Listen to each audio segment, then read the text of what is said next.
Two very good reasons to watch this review here now. First of all, an EV that drives with petrol. How is it possible? 1,200 kilometers, 750 miles of promised range. How much of that is real? And second good reason, this is here the updated Nissan Qashqai, the facelift. How good is it? What have they changed? And is it one of the better or best compact SUVs as for price performance?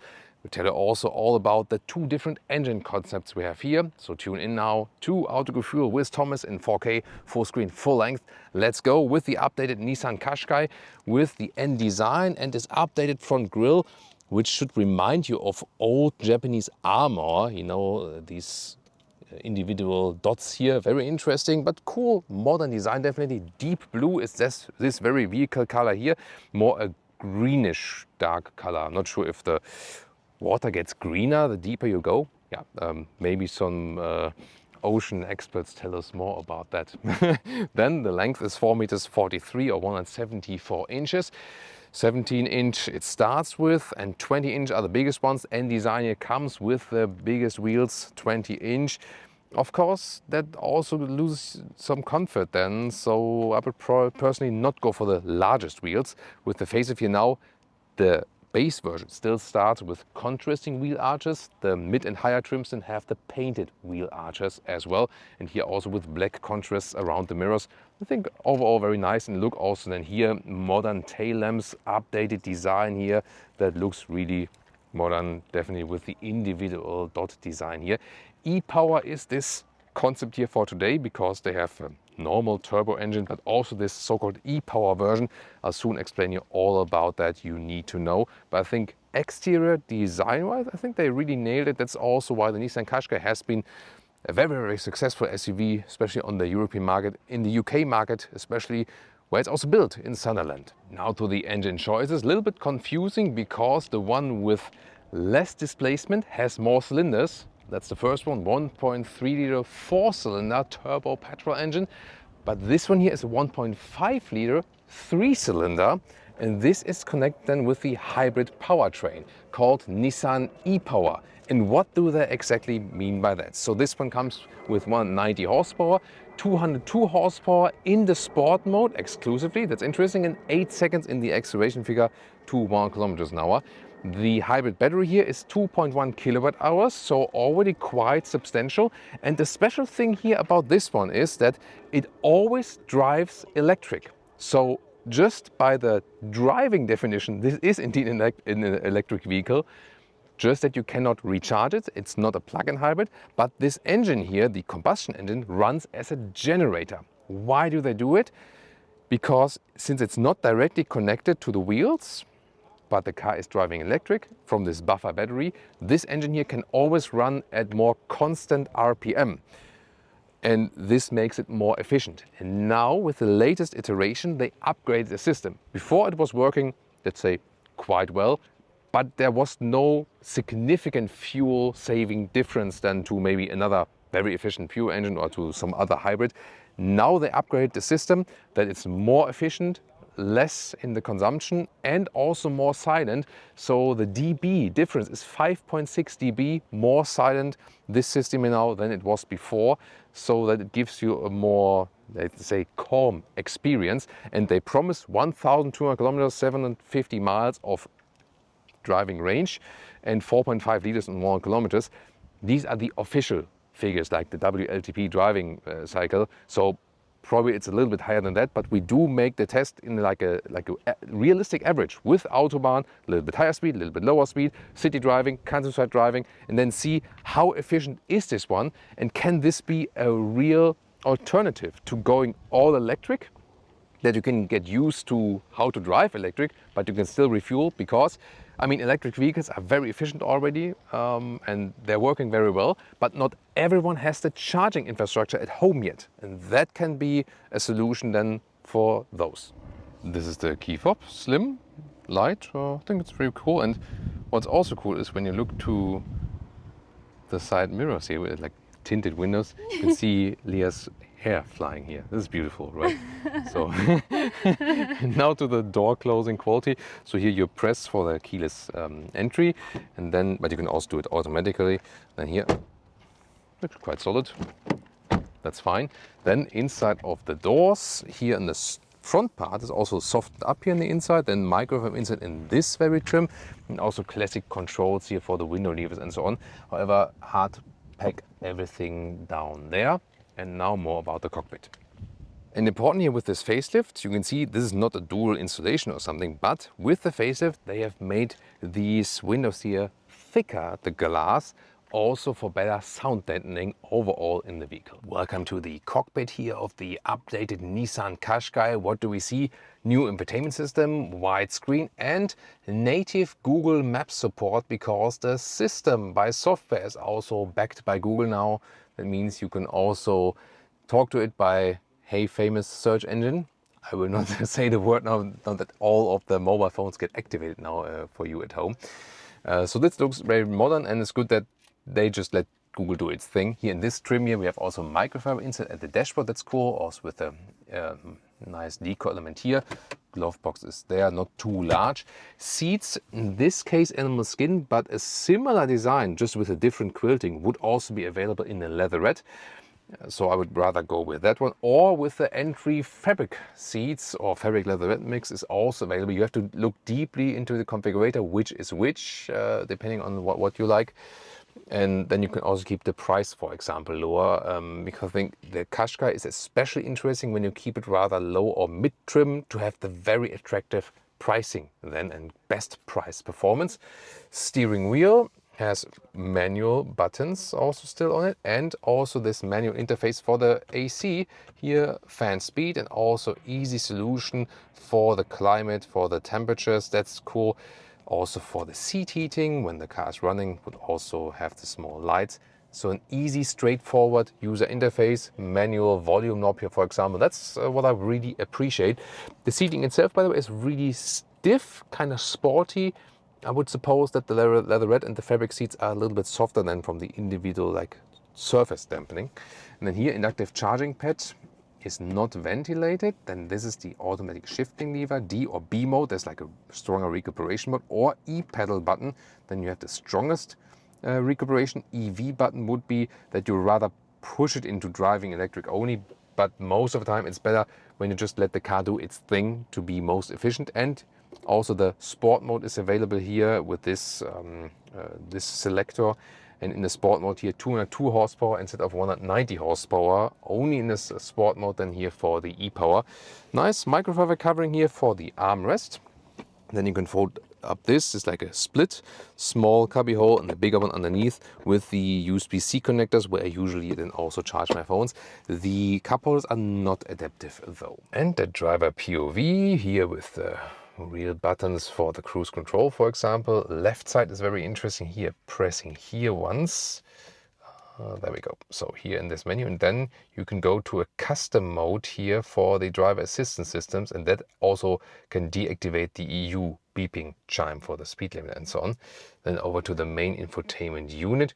You can see here once again the Google Maps native integration. The rest of the entertainment system is, let's say, interesting to strange.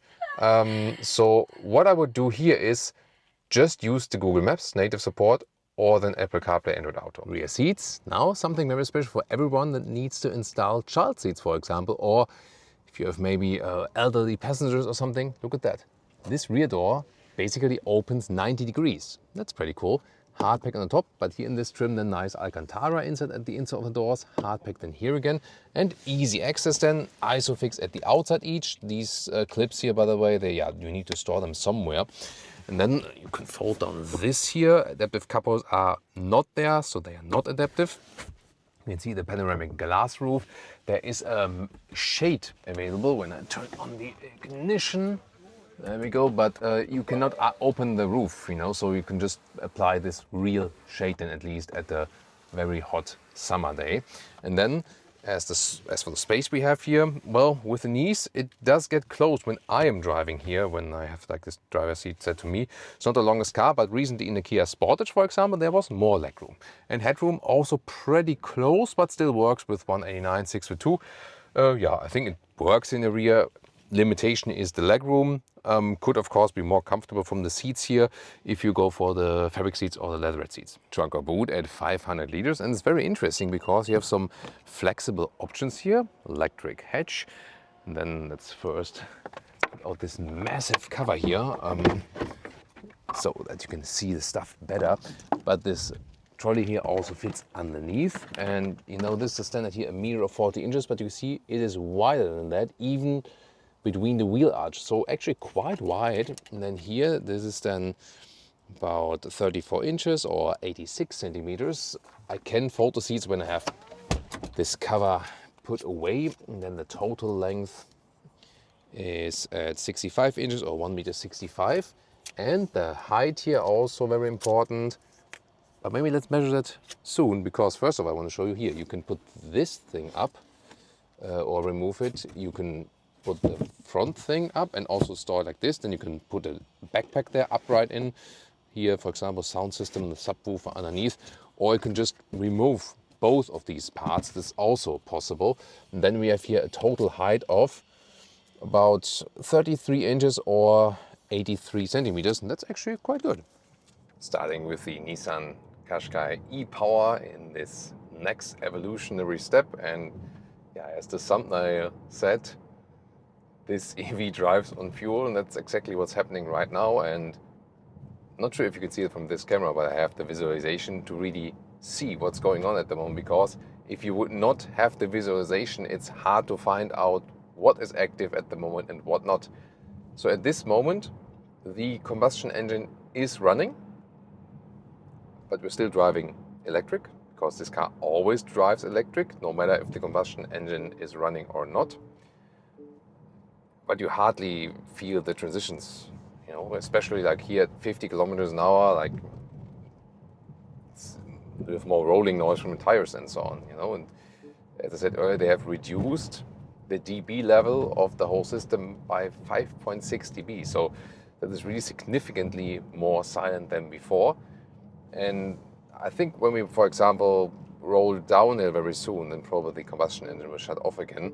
So it always goes back and forth, and sometimes when you're, for example, going a little bit slower in the city, then it's shutting off again. But you really have to concentrate on it to be able to hear it or see it in the visualization. The only time when you would hear it actively is rather when you have the windows down, or for example, if you're really driving very slowly and then the combustion engine goes on. But most of the time when you're driving slowly, then it's in the electric mode anyway. And you could also force it, if it's possible, with the EV button here.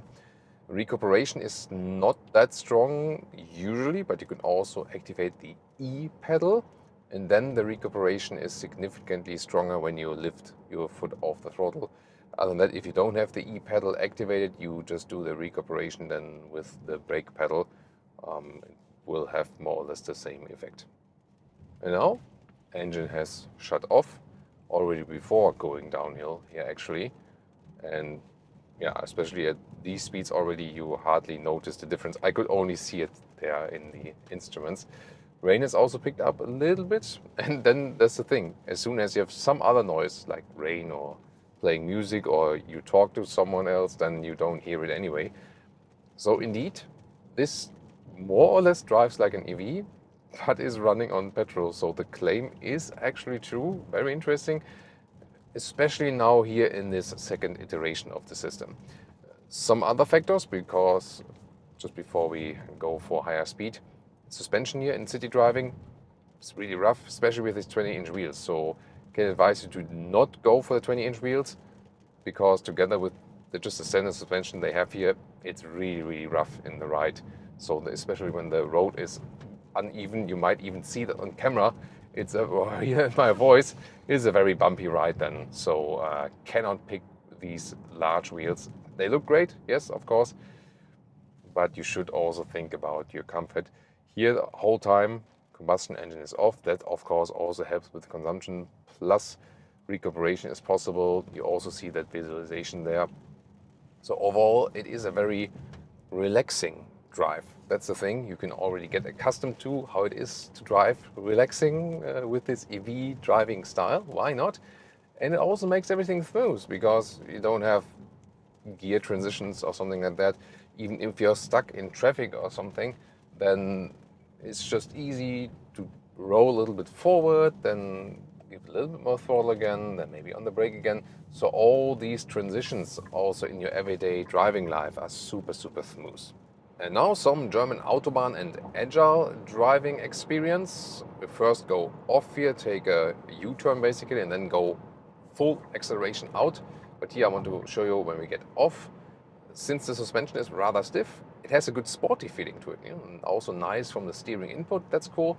So it is fun to drive and steer the vehicle. Also here, for example, in that S corner, that's nice.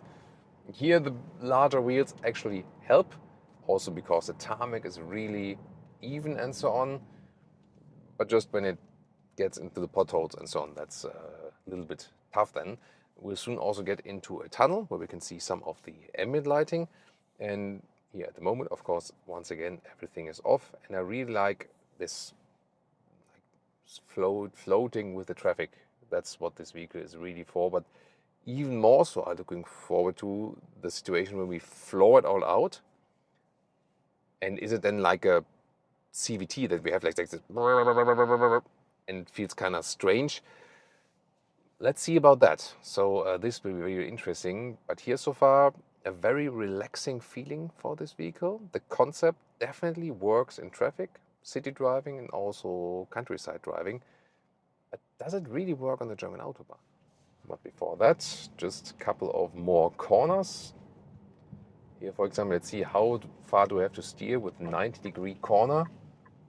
A little bit more than 90 degrees, like almost 180, but still it feels really natural, you know, like the steering input. It's really nice how the car is following my commands. Now the engine, the combustion engine went on again. Yeah, once again, hardly felt that, even though it's not raining now at this moment. And now let's see when I approach the next traffic light, when does it shut off? Now. Did you hear that? No. No, even Leah didn't hear that, and that means something because she hears excellent ears, not only good-looking ears, but also excellent hearing capabilities. But I bet she will hear the engine now when we accelerate it out. And now in the tunnel, you can see ambient lighting, especially here, passenger side, inside of the door, here around the shifting. Automatic shifting lever. So actually quite nice, and it's also set it to this ocean deep color. Then we can also go to the sport mode. Here the instruments go red then. At the moment the combustion engine is still off, but as soon as I'm going to accelerate, it will definitely turn on, and I'm wait until the tunnel is finished that you can maybe pick up the difference in the audio then. So from 80 kilometers an hour, let's go.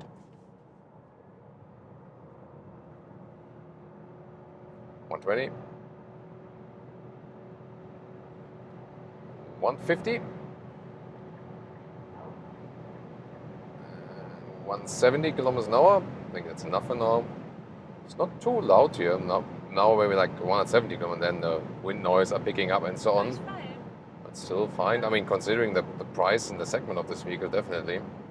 So, and I mean, we had this electric pushing forward. At the same time, we had like the sound from the combustion engine, but it wasn't too loud. I mean, It's good. really silent. Even though like on the strong acceleration, and I think a nice traveling speed here, maybe like at 130 and so on. And here, for example, also the combustion engine was partly off again just when I lift the foot off the throttle, and now it's on again. And yeah, especially at these higher speeds, you don't really feel a difference. It's also stable enough from the suspension when I do the lane change here, and now it's off again. So now I'm rolling all electric, and only if I go a little bit more on the throttle, then it hops on again. So constant back and forth without you really noticing. Yeah, and it was kind of funny because especially when you have to do the hard acceleration, it is rather spontaneous. So instant acceleration like with an electric vehicle in a way, and at the same time you hear the combustion engine, but just a little bit. But a massive difference to the previous iteration of this e-power system where it's way more silent now. So I mean, Honda also has somewhat a system that is not exactly the same, because there it can also use directly the combustion engine. Here with Nissan, they really decided to, hey, let's only use the electric one for driving, and the engine stays the generator. That's it. You know, so interesting decision. And here now, maybe in the first iteration, it was okay, but it was not that convincing. But here in the second generation, they really, you know, want to make the system more perfect to really be a strong alternative to a classic hybrid approach, and also to the full electric vehicles where maybe not everyone can charge at home yet, and so on. But even more important is now when we drive a little bit further, different average speed and so on, and take a whole realistic average, does it really make sense consumption-wise?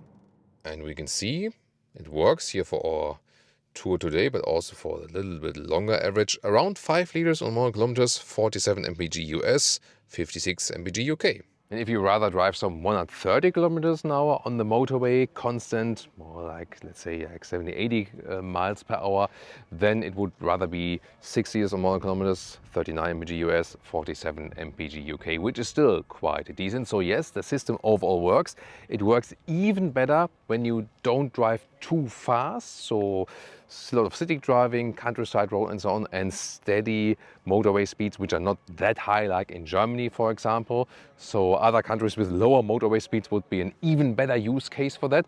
So indeed, yes, it drives electric, but you can still refuel it. So that might be like a bridge technology for all those who do not have the charging possibility. That's very interesting, and it brings a calmness to the drive. You don't have like gear transitions and so on. And with the facelift, as I said, they have also improved the noise deadening overall of the vehicle with the windows, plus that this e-power system is more silent. So it's a very interesting, different solution to a hybrid car. Or what do you think about it? Exterior-wise, I think it works very well. Interior also with a nice and good build quality. I would also go for the animal-free seats, which they have a lot of choices there.